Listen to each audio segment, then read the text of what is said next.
आए हुए सभी जर्नलिस्ट पत्रकार साथियों का खैर मकदम है। मैं आज आपके सामने दो तीन बड़े ही सीरियस इश्यूज़ पे रूबरू हूँ, अपनी बात रखना चाहता हूँ और मुझे पूरी उम्मीद है कि आप भी मेरी इस प्रेस वार्ता को सीरियसली लेंगे। मैं सबसे पहले आज भारत सरकार का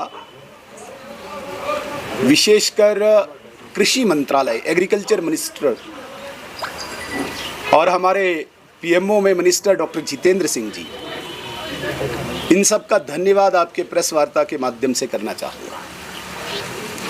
जैसा कि आपको भी मालूम है कि कल जम्मू कश्मीर यूनियन टेरिटरी के लिए नरेंद्र मोदी जी के आदेश के बाद और डॉक्टर जितेंद्र सिंह जी के प्रयासों के बाद सिर्फ और सिर्फ जम्मू कश्मीर यूनियन टेरिटरी के लिए कृषि मंत्री आदरणीय शिवराज सिंह चौहान जी ने 171 करोड़ किसानों के लिए, जिसे हम किसान सम्मान निधि कहते हैं और जो अभी ड्यू भी नहीं था, वो कल रिलीज़ किया। इसके लिए मैं अपनी तरफ से, जम्मू कश्मीर के किसानों की तरफ से नरेंद्र मोदी जी का, शिवराज सिंह चौहान जी का, डॉक्टर जितेंद्र सिंह जी का धन्यवाद करना चाहूँगा। सिर्फ इतना ही नहीं, इस बार चूँकि जम्मू कश्मीर ने, यहाँ के मज़दूरों ने, यहाँ के किसानों ने, यहाँ के आम जनमानस ने बाढ़ देखा, बाढ़ की तबाही देखी, इसलिए इस साल का जो नरेगा का जो बजट है, जिसमें 100 डेज़ एक मज़दूर को, एक लेबर को 100 डेज़ की मजदूरी मिलती है, उसमें डॉक्टर जितेंद्र सिंह जी और कृषि मंत्री शिवराज सिंह चौहान जी ने कल घोषणा की कि इस साल ये 100 दिनों से बढ़ाकर 150 दिन जम्मू कश्मीर के लिए किया जाएगा। इसके लिए मैं भारत सरकार का, नरेंद्र मोदी जी का धन्यवाद करना चाहूँगा। साथियों, ये इमीडिएट एक असिस्टेंस है, एक रिलीफ है किसानों को, मज़दूरों को। हम ये नहीं कहते हैं कि ये सारा हमने इनकी नुकसान की भरपाई की, लेकिन उनको कहीं न कहीं उनके ज़ख्म को थोड़ा सा मरहम लगाने की कोशिश की है।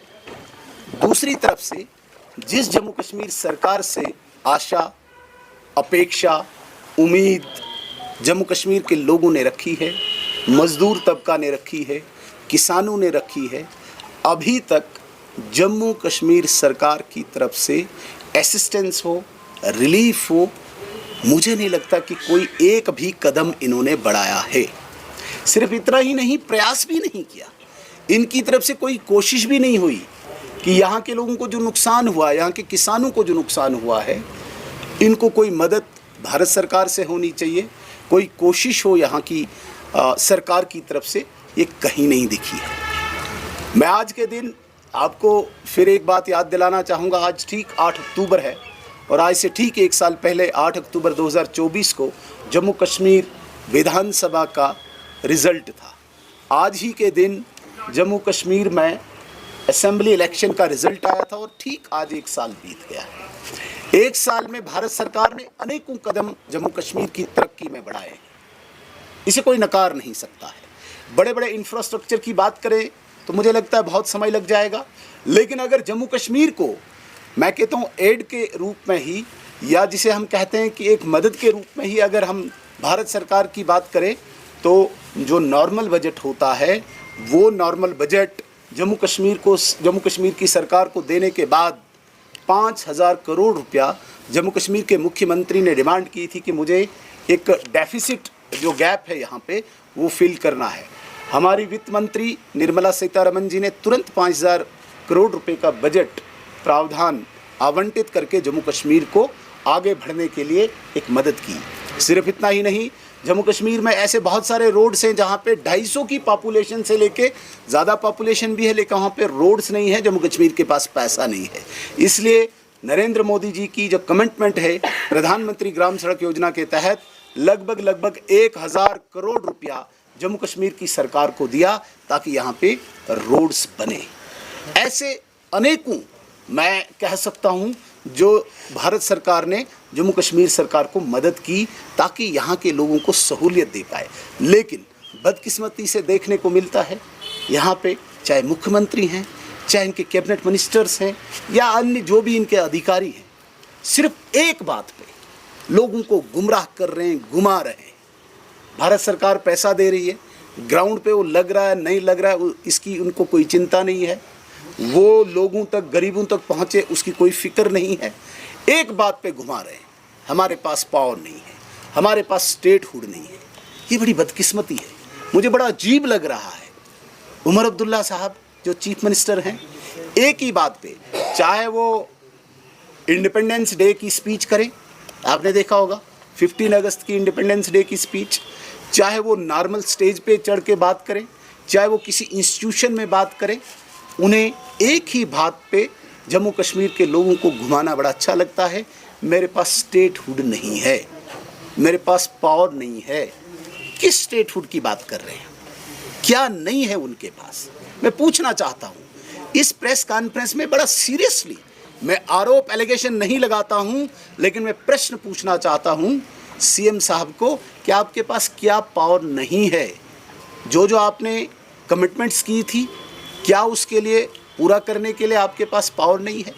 आपने अभी तक 1 साल में 16 कैबिनेट मीटिंग्स की।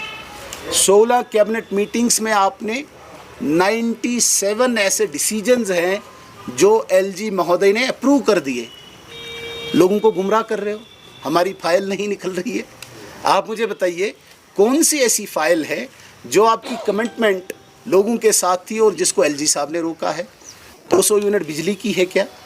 12 गैस सिलेंडर की है क्या? 10 किलो राशन की है क्या? 1 लाख नौकरियों की है क्या? आप मुझे बताइए। अगर आपकी फाइल कहीं पे रुकी हुई है तो हम वादा करते हैं इस प्रेस कॉन्फ्रेंस के माध्यम से हम करवाएंगे, हम लड़ेंगे एलजी साहब से कि ये करके दीजिए। लेकिन झूठ, सिर्फ झूठ, झूठ के अतिरिक्त तो कुछ आता ही नहीं है। कौन सी फाइल है? एक इंटरव्यू में मैंने सुना सीएम साहब कहते हैं कि बड़े इंस्टीट्यूशंस मेरे पास नहीं है। चाहे स्कीम्स की बात कही, चाहे बाबा गुलाम शाह बड़शाह यूनिवर्सिटी की बात कही या पीडीसी की बात कही। महोदय, ये यूनियन टेरिटरी है और यूनियन टेरिटरी एक ज़ाब्ते के तहत चलती है। जो आपके पास है तो वो है, वो कीजिए। जो नहीं है तो उनको गुमराह क्यों कर रहे हो लोगों को कि भाई इन इंस्टीट्यूशन के आने के बाद आप अपने वादे पूरे करेंगे? मुझे बताइए। आपने कहा कि एडवोकेट जनरल की फ़ाइल, झूठ। आपने कहा टीओबीआर की फ़ाइल, जिसे हम बिज़नेस रूल कहते हैं, हमने जो पता कराया, हमें जो सूचना मिली है, झूठ बोला। है ही नहीं उनके पास, भेजी नहीं है। जो भेजी है वहाँ से वापस आई है, सीएम साहब के पास पड़ी हुई है। आप मुझे बताइए, आपने अभी तक चेयरमैन जेएंड के board of school education approve नहीं की फाइल आपके पास है ना? एलजी महोदय के पास नहीं है, क्यों नहीं किया आपने? मैं आपको बताना चाहता हूँ, आपने मैनेजिंग डायरेक्टर पीटीसीएल फाइल आपके पास पड़ी है, आप नहीं कर रहे हैं और इल्ज़ाम एलजी महोदय पे है। आप चीफ इंजीनियर्स की बात कीजिए, नॉर्थ साउथ पीर पंचाल रेंज, आप नहीं कर रहे हैं। 30 ऐसी पोस्ट्स हैं जो सुपरिटेंडिंग इंजीनियर बनाने हैं, जो चीफ मिनिस्टर महोदय ने बनाने हैं। डिपार्टमेंट भी उनके पास है, पावर डिपार्टमेंट, आप नहीं कर रहे हैं। मीन्स आप गुमराह कर रहे हैं लोगों को, क्योंकि आपको आदत ही नहीं है काम करने की। आपने कभी काम किया ही नहीं, आपने झूठ बोला है। आज कंपटीशन है यहाँ पे विकास का, डेवलपमेंट का। आज सवाल आपको पूछ रहे हैं लोग, इसलिए आप झूठ बोल रहे हैं। और जिस स्टेटहुड की आप बात कर रहे हैं, मुझे बताइए उमर अब्दुल्ला साहब, सीएम साहब, आप कहते हैं कि आपके पास पुलिस का डिपार्टमेंट चाहिए। मैं कश्मीर के लोगों से इस प्रेस कॉन्फ्रेंस के माध्यम से एक सवाल पूछना चाहता हूँ, किस स्टेटहुड की बात कर रहे हैं? क्या 2008 से 2014 तक आपके पास स्टेटहुड नहीं था? क्या 96 से 2002 तक आपके पास स्टेटहुड नहीं था? क्या 89 तक जो आपने हुकूमत की आपके पास स्टेटहुड नहीं था? क्या 82 तक जब आपने हुकूमत की आपके पास स्टेटहुड नहीं था? लेकिन मैं सिर्फ आपके टेन्योर की अगर बात करूं तो कश्मीरियों को मैं याद दिलाना चाहता हूं, साथियों, इन्होंने उग्रवाद के नाम पे कई कहानियाँ यहाँ पे लिखी। अगर उन किताबों को, उन कहानियों को, वर्कों को हम पलटें तो कई ऐसे लोग, कई ऐसी लोगों की स्टोरीज निकलेंगी जो ये कहेंगे कि हम बेकसूर थे, हम निहत्थे थे, हम मासूम थे, और सिर्फ उमर अब्दुल्ला साहब के दौरान हुकूमत में मारे गए आतंकवाद के नाम पे। वो सिविलियन थे। आपको जवाब देना होगा, क्या कश्मीरी सिविलियन को मारने के लिए आपको स्टेटहुड चाहिए? आपने तो आतंकवादी को कभी नहीं मारा, आपने उग्रवादी को तो कभी नहीं मारा। हाँ, सिविलियन को रक्तरंजित किया आपने यहाँ पे हड़तालें करवाई, आपने यहाँ पे स्कूल बंद करवाए, आपने यहाँ पे मजदूरों की मजदूरी खाई। वो स्टेटहुड चाहिए? नहीं, मुझे नहीं लगता कि कोई भी कश्मीरी इस प्रकार का स्टेटहुड चाहता है, जहाँ पे डर का माहौल हो, जहाँ पे भय का माहौल हो, जहाँ पे एक छोटे बच्चे को, स्कूल गोइंग स्टूडेंट को ये नहीं पता हो कि वो वापस आएगा नहीं आएगा, जहाँ पे ये नहीं पता हो कि किस ऐसे व्यक्ति को जो उनकी पार्टी के खिलाफ हो उस पर PSA लगेगा। पैलेट गन आप लाने वाले, PSA आप लगाने वाले, सिविलियन किलिंग की तादाद अगर आप निकालोगे, दौरान हुकूमत आपके ज़्यादा हुई है। तो इस प्रकार के स्टेटहुड को मुझे नहीं लगता कि कोई कश्मीरी आपके लिए डिमांड कर रहा है कि इस प्रकार का स्टेटहुड चाहिए। हाँ, स्टेटहुड चाहिए जो हमने कमिटमेंट किया है, जो भारत सरकार ने कमिटमेंट किया है। उन्होंने आतंकवाद को किस तरीके से ख़त्म किया, और कोई भी भारत सरकार पर, विशेषकर गृह मंत्रालय पे उंगली नहीं उठा सकता है कि कहीं पे भी आम इंसान को नुकसान पहुंचा, किसी सिविलियन को नुकसान पहुंचा, किसी बच्चे की आंखें गई। आज महबूबा जी को भी मैं पूछना चाहता हूं, उमर साहब को भी मैं पूछना चाहता हूं, उन बच्चों के घरों में जाके पूछो आप, जब आपकी हुकूमत रही है किस प्रकार का आपने तांडव रचा था, जिसे कहते हैं कि मतलब एक माहौल एक पैदा किया था सिविलियन लोगों के लिए। हाँ, भारत सरकार ने आतंकवाद को मारा, आतंकवादी को नष्ट किया। किसी भी सिविलियन को हम कोई नुकसान नहीं होने देंगे, चाहे मुझे लगता है स्टेटहुड और प्रोलॉन्ग करना पड़े। अगर इस प्रकार का स्टेटहुड उमर अब्दुल्ला साहब चाहता है तो नहीं मिलना चाहिए, जिसमें सिविलियन हताहत हो, जिसमें यहाँ पे बच्चे स्कूल न जा पाए। अरे उमर साहब, आप मुझे बताइए, आपको तो पता ही नहीं होगा एक तरखान क्या होता है, एक मैसन क्या होता है, उसकी एक दिहाड़ी चली जाती है तो उसको फाके लगते हैं, आपको क्या पता है? आप तो गोल्डन स्पून से खाने वाले शहजादे हो अब्दुल्ला ख़ानदान के। और जिन लोगों की हड़तालों में मजदूरी चली गई, डेली वेजर्स का आपको नहीं पता, एक पेरेंट जो बच्चे को पढ़ा नहीं पाता उसका आपको नहीं पता, तो आप क्या कह सकते हैं स्टेटहुड? हाँ, जो पावर्स आपके पास है उनका आप इस्तेमाल करो ना। आज माहौल शांत है, आज आतंकवाद नहीं है।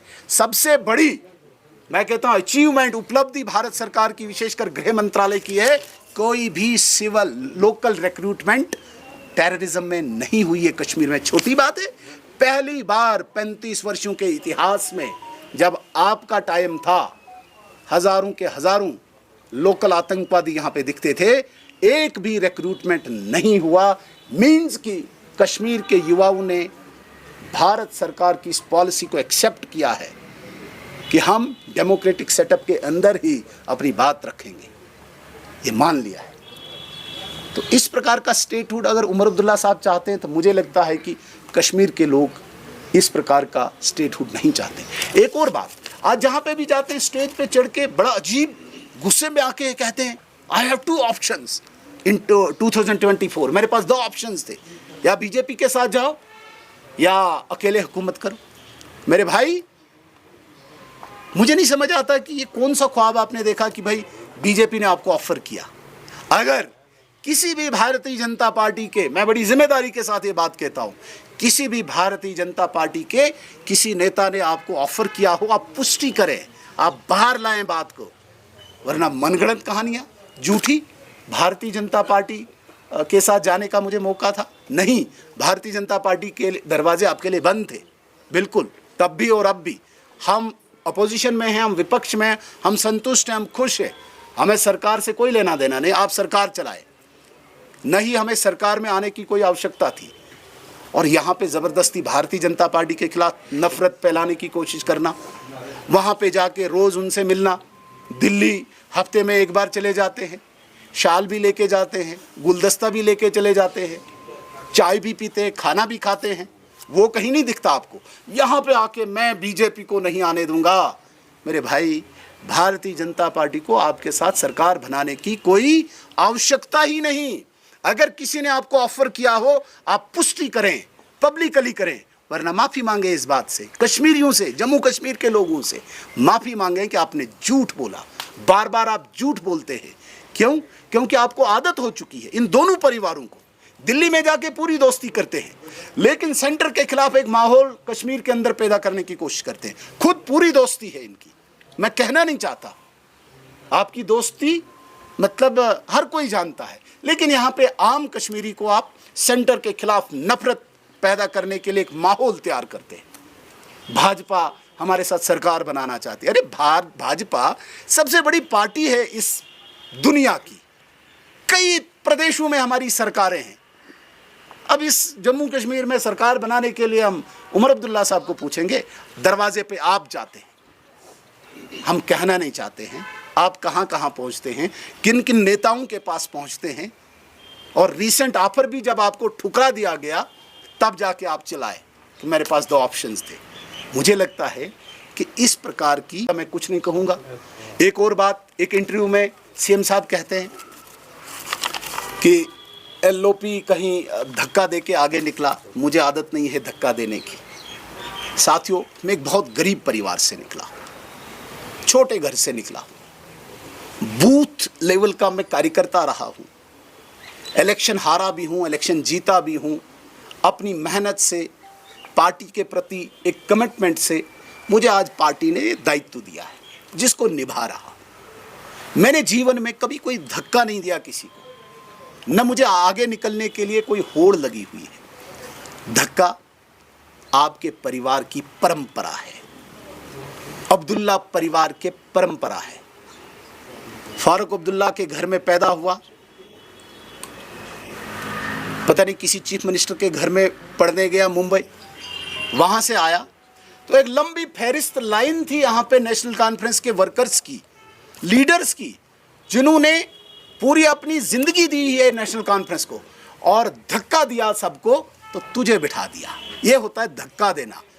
आपके पास कोई मेरिट नहीं था, आपने कोई जदोजहद नहीं की थी, आपने कोई मेहनत नहीं की थी, आप एक ही मेरिट था आपके पास, आप अब्दुल्ला खानदान के शहजादे हो, आप फारूक अब्दुल्ला साहब के फर्जंद हो। इसलिए सब नेशनल कॉन्फ्रेंस के वर्कर्स को धक्का देके आपको बिठाया गया। धक्का देने की परंपरा, आदत आपके परिवार में है।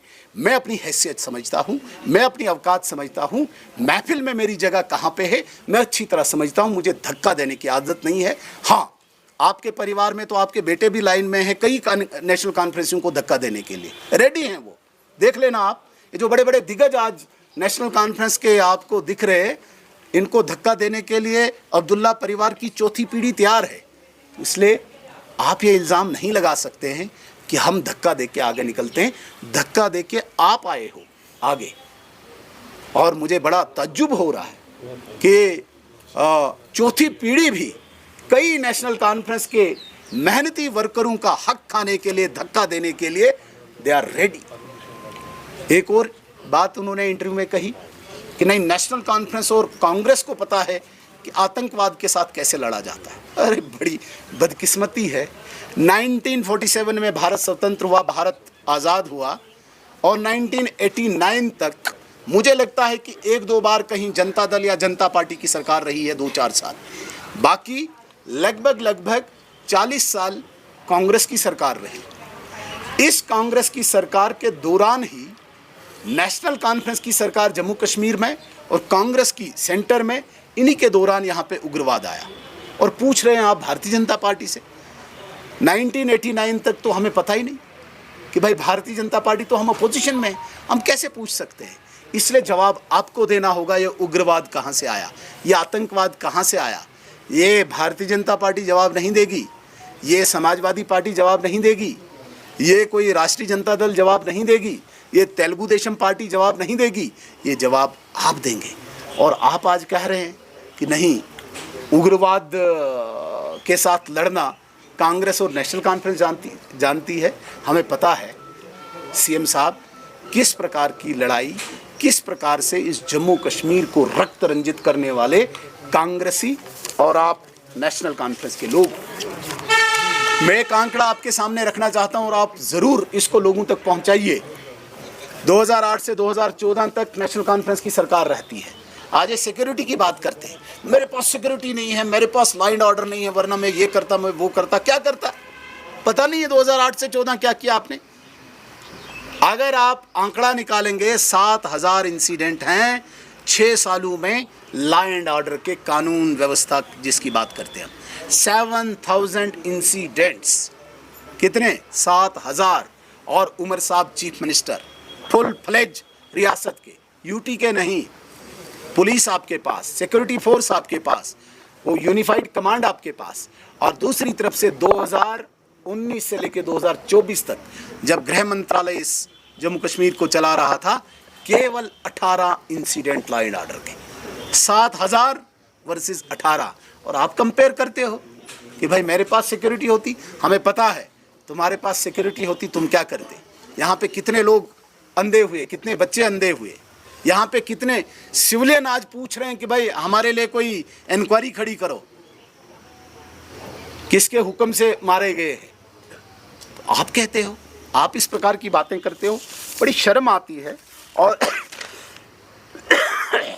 बड़ा ही तज्जुब होता है। मैं सिर्फ कश्मीर के लोगों से एक गुजारिश करना चाहूँगा। ये जो आईना पहनाया गया है आपको भारतीय जनता पार्टी को देखने के लिए, थोड़ा सा कभी ये आईना उतार के देखें। भारतीय जनता पार्टी को भी कंपेयर करो और जम्मू कश्मीर में नेशनल कॉन्फ्रेंस या पीडीपी को भी आप कंपेयर करो। साथियों, आपके बच्चे स्कूल नहीं जाते थे, आपकी दुकानें बंद होती थी, आपके होटल्स बंद होते थे, आपके कारोबार बंद होते थे। आज शांतिमय वातावरण है। आज यहाँ पे बच्चे भी स्कूल जाते हैं, मजदूर भी मजदूरी करता है, स्कूल भी खुल रहे हैं, होटल्स भी खुल रहे हैं। लेकिन ये जो आईना पहना दिया है अब्दुल्ला खानदान ने, नेशनल कॉन्फ्रेंस ने कश्मीर के लोगों को, थोड़ा सा ये उतार के आप देखें। मुझे पता है हमें बीजेपी को यहाँ पे आप वोट इतना नहीं मिलता है, हमें ये भी पता है। आप बेशक अपनी मानसिकता इसी प्रकार की अभी रखें और ऊपर वाले से मैं निवेदन करता हूँ, प्रार्थना करता हूँ कि बहुत जल्दी आप इनके असली चेहरे देख पाएं, पहचान पाएं। किस किस प्रकार से दिल्ली जाके कौन कौन सी ये दोस्ती निभाते हैं खान मार्केट में या किसी 5 स्टार में, और यहाँ पे आके किस प्रकार से भारतीय जनता पार्टी के प्रति या केंद्र के प्रति ये नफरत फैलाते हैं। ये दो परिवार, ये आज नहीं, ये आज़ाद जब से मुल्क हुआ है तब से इन्होंने शुरू किया है कि सेंटर के खिलाफ नफरत पैदा करो, चाहे मुफ्ती खानदान है, चाहे अब्दुल्ला खानदान है, सेंटर के खिलाफ नफरत पैदा करो और यहाँ पर लोगों को एक गुमराह करो, दिल्ली में जाके दोस्ती निभाओ। ये बड़ी बदकिस्मती है। उम्मीद करते हैं कि इन सारी चीज़ों से जम्मू कश्मीर के लोग बाहर आएंगे, इनकी सच्चाई जानेंगे। धन्यवाद। सुनील जी, मेरा एक सवाल है। जिस तरह से आपने कहा कि 500 करोड़ जो किसान लोन के लिए दिया गया है, लेकिन उसमें जो खबरें आ रही थी वो बताया जा रहा था कि ये एक्सपेंशन मीट करना है जहलीम और तवी रिवर के लिए। आपने बताया कि 500 करोड़ जो है वो किसान लोन के लिए दिया गया है या किसानों के लिए। नहीं, मैंने 500 करोड़ नहीं कहा, मैंने 170। सुनिए सर, ये इसी के रिलेटेड है। 171.23 करोड़ जो है वो हाइडर प्रोजेक्ट्स के लिए दिया गया था, जबकि आपने बताया कि ये किसी और चीज़ के लिए दिया गया है। तो मैं क्लियर करना चाहूँगा, मैं बड़े वसूख से कहता हूँ, बड़ी जिम्मेदारी के साथ कहता हूँ, बड़ी रिस्पॉन्सिबिलिटी के साथ कहता हूँ। 171 करोड़ जो कृषि मंत्रालय ने कल रिलीज़ किया है, जो किसान सम्मान निधि जो एक फार्मर को मिलती है, जो भी ड्यू नहीं है भारत में, ये सिर्फ और सिर्फ 171 करोड़ रुपया उन किसानों के खाते में रिलीज़ किया गया है। ये किसी हाइडल प्रोजेक्ट के लिए नहीं किया गया, ये किसी झेलम के लिए रिलीज़ नहीं किया गया। आपको मिस इन्फॉर्मेशन है, गलत इन्फॉर्मेशन है। मैं दुरुस्त करता हूँ, इतने बड़ी महफिल में 171 करोड़ रुपया सिर्फ किसानों के लिए दिया गया है, और जो नरेगा में पैसा बढ़ाया गया, बजट बढ़ाया गया है, वो 100 दिन से 150 दिन करने के लिए किया।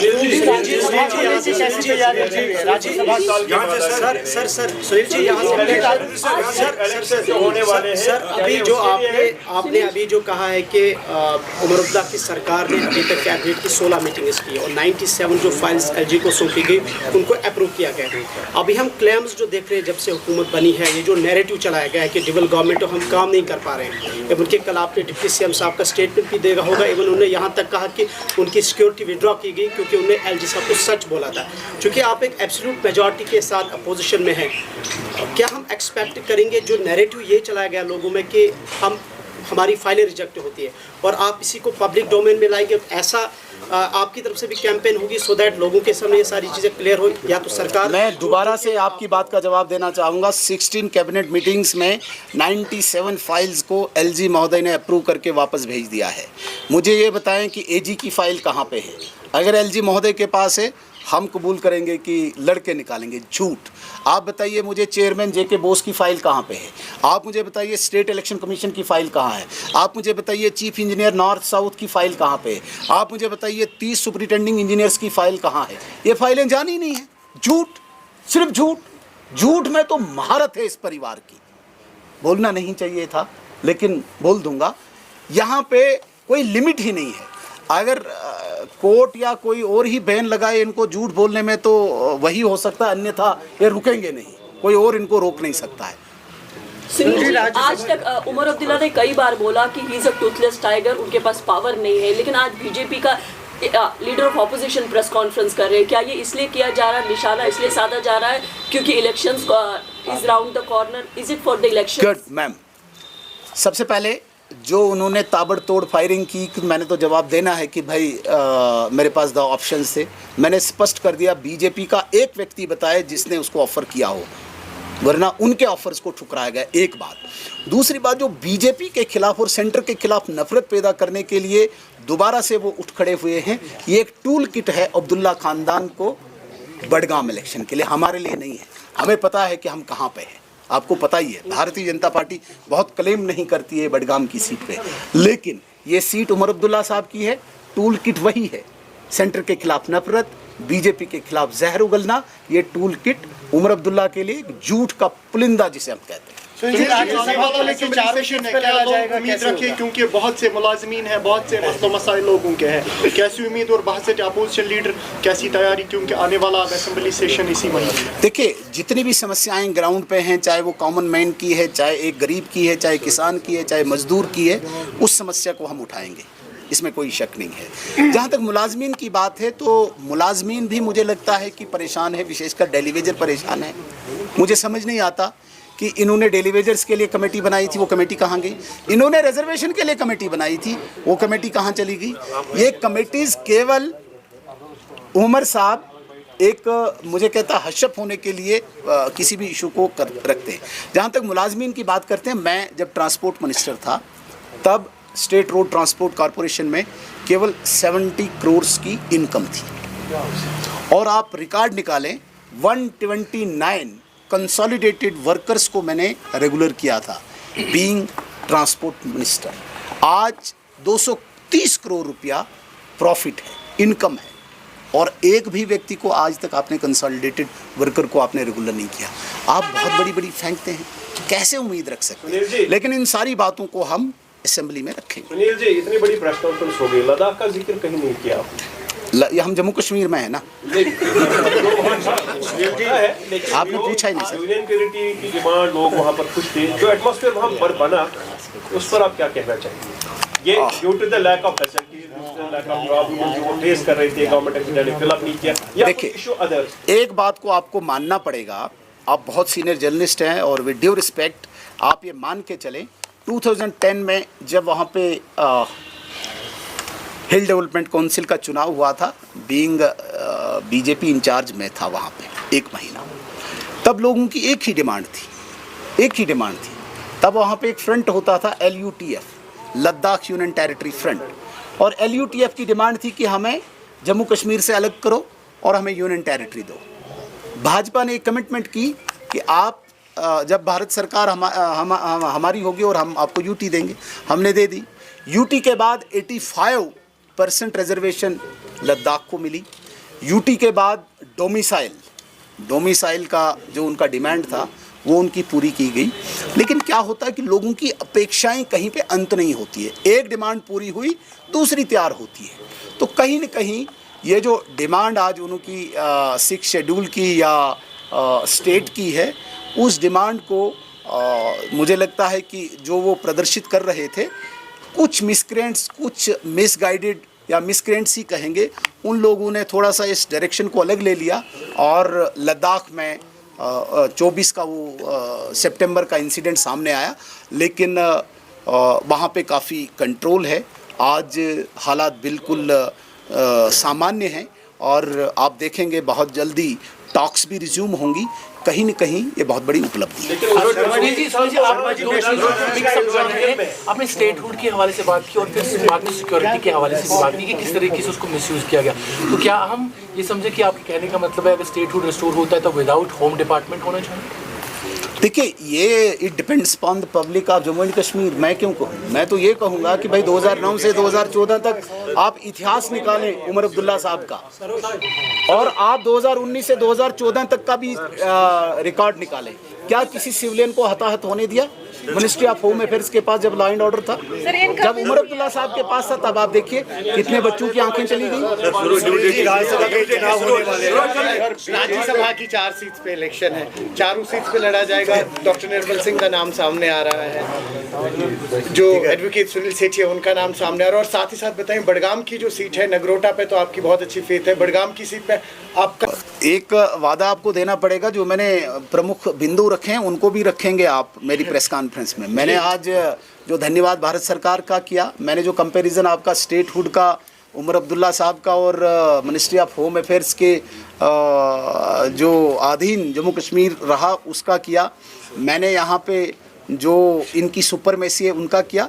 लेकिन इसके अलावा जो आपने राज्यसभा की बात कही, देखिए राज्यसभा में हमारा जो आंकड़ा है वो आंकड़ा इतना नहीं है कि हम 4 सीट्स जीत पाएंगे, वो तो अंडरस्टूड है। और हमें कोई ज़रूरत भी नहीं है कि कोई हॉर्स ट्रेडिंग, कोई दाएं बाएं घूमने की। जितनी हमारी लिमिट है उसी लिमिट तक जाके हम कैंडिडेट्स उठाएंगे। आप मेरी बात को समझ गए होंगे। Thank you. दूसरी बात जो आपने नगरोटा और बडगाम की उठाई है, मैं बीइंग LOP, चूँकि मेरे साथ स्टेट के जनरल सेक्रेटरी हैं और इंचार्ज हैं कश्मीर के, इनके साथ जो हमारी चर्चा हुई है, इन्होंने कहा है कि हमें बडगाम में भी कैंडिडेट उठाना चाहिए और डेफिनेटली भारतीय जनता पार्टी अपने सिंबल पे, अपने चुनाव चिन्ह पे बडगाम से भी कैंडिडेट उठाएगी और नगरोटा से।